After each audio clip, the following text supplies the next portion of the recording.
Homme d'affaires, de médias, ministre, Bernard Tapie s'est éteint cette semaine. Comme toujours, je ne me permettrai pas d'influencer le jugement que vous pouvez porter sur ce personnage public. Je vous raconterai plutôt cette blague que j'avais entendue de Bernard Tapie du temps où j'étais rabbin d'Aix-en-Provence.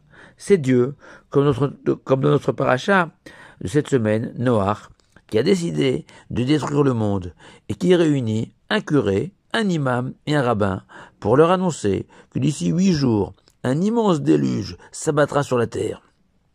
Immédiatement, le curé rassemble ses paroissiens et leur ordonne de lire un chapelet de psaumes pour sauver l'humanité. L'imam, dans le même temps, s'adresse à ses fidèles pour les supplier de lire un tas de sourates pour éveiller la bonté divine. Le rabbin, lui, rentre dans la synagogue et annonce à toute la communauté: « Dans 8 jours, un déluge va nous tomber sur la tête. Mettez à l'abri tout ce que vous pouvez. » Bizarrement, la réaction fataliste de ce rabbin est à rapprocher de la réaction de Noé, qui à l'annonce du déluge par Dieu, pour punir un monde livré à la débauche et au vol, s'est contenté de construire une immense arche pour sauver sa femme, ses enfants et les animaux, sans véritablement chercher à convaincre les habitants de la terre de l'urgence de se repentir.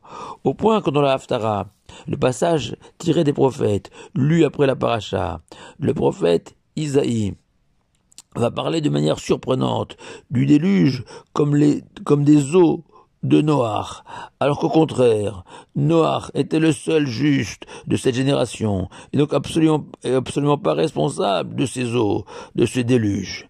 Et le Zohar justifie cette appellation comme une forme de reproche. Noach aurait dû prier l'Éternel de pardonner la faute de la génération et encourager ses contemporains à se repentir, plutôt que de construire égoïstement cette arche. Ce reproche adressé à Noach me renvoie au surnom yiddish donné à Noach par certains, que mon père m'a souvent répété, Tzadik Impels, littéralement le tzadik dans sa fourrure, qui signifie que si dans une pièce il fait froid, une première attitude consiste à aller chercher une fourrure et s'en recouvrir. Mais on peut aussi prendre du bois, allumer un feu et ainsi chauffer toute la pièce et en faire bénéficier tout ce qui s'y trouve. Le tzaddik impels est celui qui se contente de se vêtir d'une fourrure. Mais heureusement pour Noach, le Rachem Akadosh vient à son secours et rétablit l'honneur de ce géant, qui est aussi le père de toute l'humanité.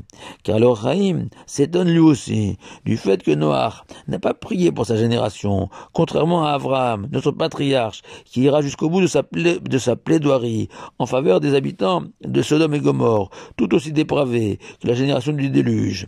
Et le Rachem explique que la différence entre Noach et Abraham se situe dans la manière dont Abraham a présenté sa décision.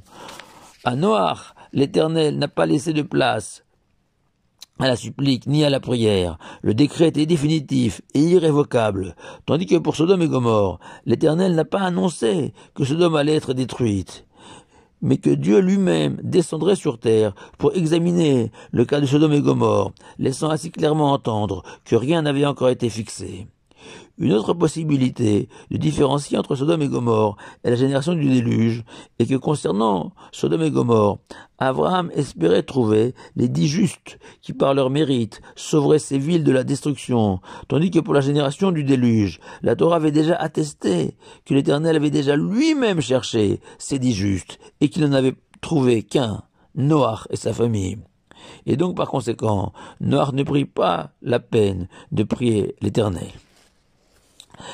Le Be'er Chaim, ce maître chassidique, Rav Chaim Tchernovitz, explique lui que le texte de la Torah suggère que dans un premier temps, c'est Elohim, Dieu, paraît des habits de la justice, qui a jugé coupable de mort la génération du déluge. Puis, dans un deuxième temps, même lorsque Dieu s'est paré des habits de la miséricorde, incarné par le tétragramme Yud-Ké Vav-Ké, il a confirmé ce jugement. Or, le pouvoir de la prière, de supplier Dieu, de se lever du trône de la justice pour siéger sur le trône de la miséricorde. Or, même avec la miséricorde, Dieu avait condamné la génération du déluge à la mort. Il n'y avait donc plus de place pour la prière. Une dernière explication possible est fondée sur le fait que la notion de teshuva, repentir, n'existait pas dans le monde avant le déluge. Car la tentation de la faute était trop forte, la matérialité exubérante, et que le déluge a affaibli la séduction exercée par le péché, permettant le repentir. Seuls Adam et Caïn avaient pu se repentir de leur faute, car ils avaient résidé au Gan Éden, au jardin d'Éden. Dès lors, on comprend pourquoi Noach n'a pas essayé de convaincre ses contemporains de s'amender. Selon toutes ces explications, l'attitude de Noach était donc justifiée. Alors pourquoi ce reproche qui lui est adressé par le Zohar? La réponse, c'est que même lorsque la porte de la Teshuvah paraît hermétiquement fermée, on doit au moins tambouriner de désespoir, dans l'espoir du miracle, de voir la porte de la Teshuvah s'ouvrir, car nous savons que pour un juif, le miracle est toujours du domaine du possible. Au sujet de Bernard Tapie, ses partisans, comme ses adversaires, lui reconnaissaient cette qualité d'être un battant, même lorsque la cause était déjà depuis longtemps entendue. Il ne renonçait jamais à se battre. C'est peut-être ce que le Zohar reproche à Noach, même s'il était par ailleurs un tzaddik, injuste, extraordinaire. Shabbat shalom à vous tous.